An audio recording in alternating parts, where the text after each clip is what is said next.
अभी आपने अवध ओझा की बात कही थी, ये वही अवध ओझा है जो कल परसों ये कह रहे थे कि इनको वोट ना दें, शराब के कारण ये बंद पड़े। और सर मैं एक ट्यूटर हूँ, शिक्षा की बात आप मुझसे करो। अगर आपको असलियत बता देना, आपको रोना आएगा भारत की शिक्षा को देख के। इससे अच्छा हमें हमारे पुराने टूटे हुए स्कूल दे दो, पर हमें वही शिक्षा दे दो। पूरे दिन में कोई टीचर स्कूल नहीं आता। अगर असलियत बता देना भाई साहब, तो आप खुद कहेंगे मेरा भारत किस ओर जा रहा है। समझ गए आप? शिक्षा की तो आप बात ही छोड़ दो।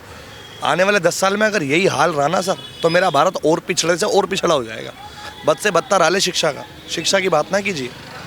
कई नेताओं ने अपने आप को शिक्षा क्रांति का जनक कहा था ना। किसकी बात कर रहा हूँ समझ गए होंगे आप लोग, ठीक है सर। तो कई नेताओं ने अपने आप को शिक्षा क्रांति का जनक कहा इस आम आदमी पार्टी की तरफ से। सर सिर्फ स्कूल बना देने से कुछ नहीं हुआ, उस स्कूल के अंदर शिक्षा भी तो दो। गिनवा दूंगा, on the tip of the tongue गिनवा दूंगा किस स्कूल का क्या हाल है इस विधानसभा में जिसमें आम आदमी पार्टी रूलिंग है ना सर। उसमें मैं आपको क्लियर कट बता दूंगा सर कि बहुत अच्छा हाल नहीं है स्कूल में, बहुत अच्छा हाल नहीं है शिक्षा में। एक एग्जाम्पल जैसे अगर समझना चाहें इस त्रिलोकपुरी के अंदर अलॉट ऑफ स्कूल है सर। अब मैं अकेला नाम ले दूंगा तो शायद मैं अपनी जेब से जाऊंगा, ठीक है सर। त्रिलोकपुरी के अंदर भी बहुत सारे स्कूल हैं जिसमें एक टीचर मैथमेटिक्स का है, पढ़ा रहा पॉलिटिकल साइंस है। ये रियलिटी है। फिर क्या हुआ शिक्षा का? और शिक्षा से मेरे बाबा साहब भीमराव अम्बेडकर ने कहा था कि इस भारत के विकास के रास्ते स्कूलों से होकर गुजरते हैं। बोला था ना, क्या हुआ स्कूल का? बहुत अच्छी शिक्षा नहीं है। शिक्षा नीति की तो बात ही ना करें, ठीक है सर। और बात रही आपने कहा कि फ्री दिया, ये सब कुछ दिया, अब बिजली के बिल नहीं आ रहे हैं क्या? या अब पानी के बाद सर पीला पानी आता है, पी भी नहीं पाओगे। अगर डिस्पोजल में उठा के दिखा दूंगा ना उसका पीएच लेवल क्या है, बहुत गंदा हाल है सर। पानी का गंदा हाल, बिजली का गंदा हाल, ये बहुत अच्छी चीज़ नहीं है। तो हम एक्सट्रीमली सॉरी। इस बार हमारी भाजपा की सरकार इस दिल्ली में बनती नज़र आ रही है। और क्या नाम है आपका? श्याम बलिया। मतलब क्या अभी पढ़ाई करते हैं कि कोई जॉब? पढ़ाऊँ सर जी। आप खुद शिक्षक हैं? जी पढ़ाता हूँ मैं। फिर भी लेकिन कह रहे हैं कि शिक्षा के बदतर हाल हुए है ना। क्यों? अब मुझे बताओ मैं क्यों। प्राइवेट पढ़ाते हैं कि सर? मैं ट्यूटर हूँ सर, ट्यूशन पढ़ाता हूँ। और जगह जगह के जो बच्चे हैं वो मेरे पास आते हैं पढ़ने के लिए। और जब वो अपने स्कूलों का हाल बताते हैं ना सर, तब मैं आपके आगे वो जायज़ा रख रहा हूँ। वो सुनी सुनाई बातें, मैं ये नहीं कह रहा कि मैंने यहाँ से सुन लिया वहाँ से सुन लिया। जो बच्चे स्कूलों में जाते हैं वो मुझे आके बताते हैं सर कि सर ऐसा चल रहा है, वैसा चल रहा है। कराते हमें, फ़ायदा कौन उठाएगा? Government teacher. मेरा मेहनत और ले जाएगा कौन? टीचर। जो टीचर स्कूल में नहीं आ रहा, क्लास में नहीं आ रहा, वो स्कूल की छुट्टी कितने बजे होती है आप बताओ मुझे? कितने बजे छुट्टी होती है स्कूल की? मैक्सिमम 6 सवा 6। बच्चा अपने घर पे 4 बजे 3 बजे आके बैठा हुआ है। क्यों आ रहा है स्कूल से? कोई स्ट्रिक्टनेस नहीं है, समझ रहे हैं सर। तो बेहद बुरा हाल है, इस चीज़ पे काम करना चाहिए। आप यंग भी हैं, मतलब चीज़ों को अच्छी तरीके से समझते हैं, भारत को आगे की दिशा में मतलब कि जो ड्रीम है वो देख सकते हैं आप तो। और युवा भी आप, मतलब कि नौजवान जो आपके पास एजुकेशन के लिए पढ़ने के लिए आते होंगे, उनके पेरेंट्स से बात होती होगी कि हमारे बच्चे से सरकारी स्कूलों में पढ़ते हैं या स्कूल में जो दिल्ली स्कूल हैं उनमें जाते हैं। तो किस तरीके की व्यवस्थाएं और क्या मतलब कि कमियां सबसे ज़्यादा आपको लगती हैं कि है स्कूलों? सबसे ज़रूरी क्या चीज़ है? डिसिप्लिन। मेरे अनुसार तो डिसिप्लिन है, अनुशासन है ही नहीं।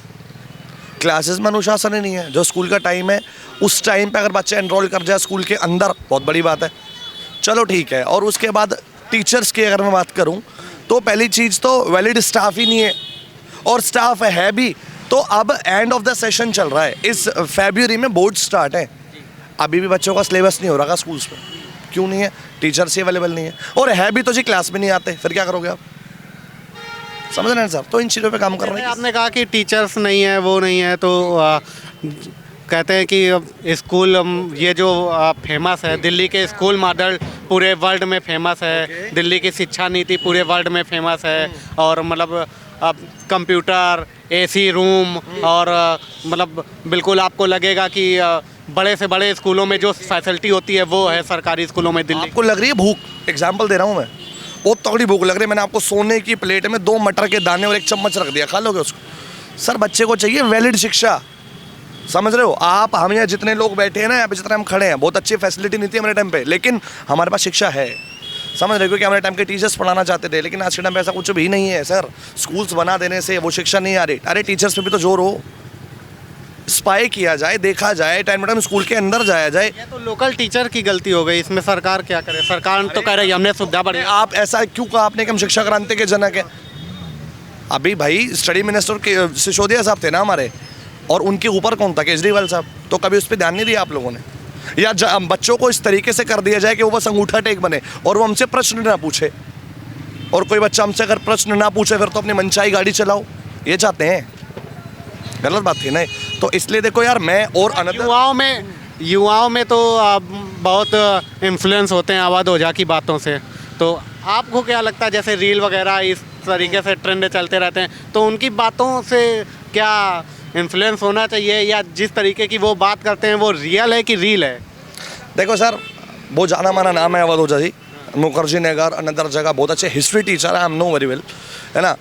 लेकिन अब अचानक से स्विच कर जाना है कि पहले अपनी बात पे रहना और अचानक से फिर आम आदमी पार्टी को ज्वाइन कर लेना, ये बहुत अच्छी बात तो नहीं थी। एक आइडियोलॉजी होनी चाहिए पर्सन की कि मैं इस विषय में हूँ। पहले ओझा साहब ने, मुझे पता है कि बुराई की हुई है केजरीवाल साहब की, अब रेंडमली तो आते और ले लेते हो कि भाई हम तो आम आदमी पार्टी वाले हो गए हैं, और अब वो इलेक्शन के लिए कहाँ से टिकट ले रहे हैं? यहाँ से पटपटगंज से, यहाँ से ले रहे हैं ना टिकट। क्यों? अब क्या हुआ? तो सिर्फ सत्ता प्राप्ति के लिए ऐसा कर देना ठीक था? राजा बनना जरूरी है ना अगर सुधारना है समाज? ऐसा कुछ नहीं है। आपके अंडर में बहुत सारे बच्चे आते हैं, आप अपने बच्चों के अंदर ऐसी जागृति लाइए ना, तो आप पद लेंगे फिर सुधारेगा। ऐसा कुछ नहीं है सर, बहुत लोग आए हैं जो पद लेके खुद ही बदल गए। उनके पास इतना समय रहेगा फिर के सुधार देंगे या बच्चों के? अरे तुम मेजरली एक टीचर हो ना यार, तुम्हें बच्चों के अंदर बदलाव लाना है, और वहाँ रहकर बदलाव लाइए। पावर में आने के बाद आप आ पाओगे मुखर्जी नगर के ट्यूशन्स में पढ़ाने के लिए, बदलाव लाने के लिए? IAS PCS की खान तैयार करेंगे दिल्ली से, कह रहे हैं शिक्षा की जागृति। अच्छा, ये आप भी यही हैं, हम भी यही हैं। आने वाले टाइम पे ऊपर वाला आपको हमें दोनों को सलामत रखे, और फिर देखेंगे कौन कितना बदलाव लाता है। बहुत बहुत सर काम तो देखो दिल्ली में हर जगह तो आप तराए लोग, केजरीवाल नीति इतनी बुरी नीति है। हमारे यहाँ पानी नहीं आ रहा, मेरे घर का खोरे 1 लाख का बिल है, मैं कहाँ से बिल भरूँगा? मैं 1 लाख का बिल? 1 लाख का बिल है। क्या बात है? सड़कें टूटी पड़ी। अरे सर मैं क्या बताऊँ, हमारा दिल जानता ना। बिजली का बिल आया हुआ मेरा, कहते बिल आपने पानी क्यों पिया? इतना पानी आते नहीं, पियेंगे कहाँ से हम तो ये बहुत थक गए इस केजरीवाल की नीति। हमारा तो मन बिल्कुल नहीं है, हर आदमी बेचारा रो रहा है। केजरीवाल क्या झूठा केजरीवाल है? कौन सी केजरीवाल ने विकास करा? हमें दिखाओ ना। सड़कें टूटी पड़ी है, पानी नहीं आता, स्कूल सब ऐसे ही है, कोई व्यवस्था कुछ नहीं है। हमें बहुत पसंद नहीं है केजरीवाल नहीं, बिल्कुल ही। आप कह रहे हो कि केजरीवाल जी आपको पसंद नहीं है, लेकिन कह रहे हैं कि दिल्ली का मतलब केजरीवाल जी ने इतना विकास कराया है, और मतलब दिल्ली का जो वर्ल्ड क्लास मॉडल है वो पूरा फेमस है। नहीं, वर्ल्ड, ये पूरी दिल्ली गंदगी से भरी हुई है, कोई लंदन पेरिस नहीं है। आप देख तो बरसात में क्या हाल होता है, बरसात के पानी निकासी दिख रही है? आप चलो क्षेत्र में, आपको गंदा पानी दिखाते हैं, कोई पानी नहीं है, बिल्कुल गंदा पानी आता, कोई बिजली पर पानी फ्री नहीं मिलता कोई। ये कहते हैं कि गरीबों के लिए बहुत सारा, मतलब गरीबों की सरकार है। दिल्ली का बेटा अरविंद केजरीवाल जी अपने आप को कहते हैं कि हम दिल्ली के बेटे हैं, दिल्ली की तस्वीर तकदीर, आज झुग्गी झोपड़ियों वालों का सुधारा है जीवन। तो दिल्ली का बेटा तो फिर वो इतना बड़ा महल लेके क्यों बैठा हुआ? हमारे लिए महल दो ना, हमारे घर का विकास करो ना। कौन बेटा हमारा? किस बेस पे बेटा बता रहे हमारे? किस बेस बताओ ना। मेरे गले में चलो इतनी सड़कें टूटी पड़ी है, नाली बंद पड़ी, सीवर पानी आ रहा, उसे बेटा कहते हैं? पार्क सड़े पर है, इसे बेटा थोड़ी कहते हैं। ये सब झूठा प्रचार है। ये केजरीवाल की, ये हमारे साथ झूठा आदमी है, इसकी कोई सरकार नहीं चलने वाली। अब लोगों ने मन बना लिया, ये सरकार बदलने वाली है, और यहाँ भाजपा ही सरकार आएगी। हर आदमी पूछता, मैं भी, सब बीजेपी गुन गाते हैं, कोई नहीं है। आम पार्टी सरकार बिल्कुल भ्रष्ट हो चुकी है।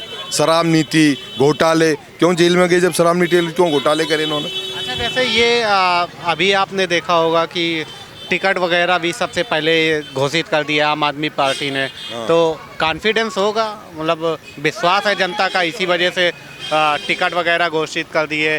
पलपलगंज से मनीष सिसोदिया जी को टिकट काट के जंगपुरा दे दिया गया। अवध ओझा, बड़े बड़े लोग लाए जा रहे हैं, जैसे अवध ओझा जी कहते हैं कि शिक्षा नीति पे काम करने की बात करते हैं, तो और भी डेवलप होंगी चीज़ें। देखो जी, केजरीवाल चाहे खुद लड़ ले, चाहे आती से लड़वा दे, लेकिन जनता ने मन बना लिया, जनता बिल्कुल वोट नहीं देने वाली। जनता को समझ में आ गया कि झूठी राजनीति सिर्फ केजरीवाल की है, सिर्फ एक केंद्रीय माननीय नरेंद्र मोदी ही जो सच्ची राजनीति करते हैं। आयुष्मान भारत नहीं हो पा रहा चालू, लोगों की पेंशन बन रही, ये बाबा की पेंशन बन रही, देखो बाबा जी बेचारे परेशान है, क्या करे? 60 साल की पेंशन बन रही है, या 5 लोगों का इलाज नहीं हो रहा, जो 5 लाख की आयुष्मान योजना चालू ही नहीं हुई। क्यों नहीं हुई? ये सब केजरीवाल नीति नहीं कर रहे ना। केजरीवाल नहीं चाहता कि मोदी जी को योजना है दिल्ली सरकार में आए। क्यों नहीं चाहते वो? क्या वो क्षेत्र के निवासी नहीं है क्या? हमने क्या वोट नहीं दिया उसको? लोगों ने वोट दिया, फिर क्यों योजना बंद करी? कोई तरीका है? बस शराब नीति दे दी लोगों को, एक के साथ फ्री दारू मिली, लोग के घर बर्बाद हो गए दारू पी पी के।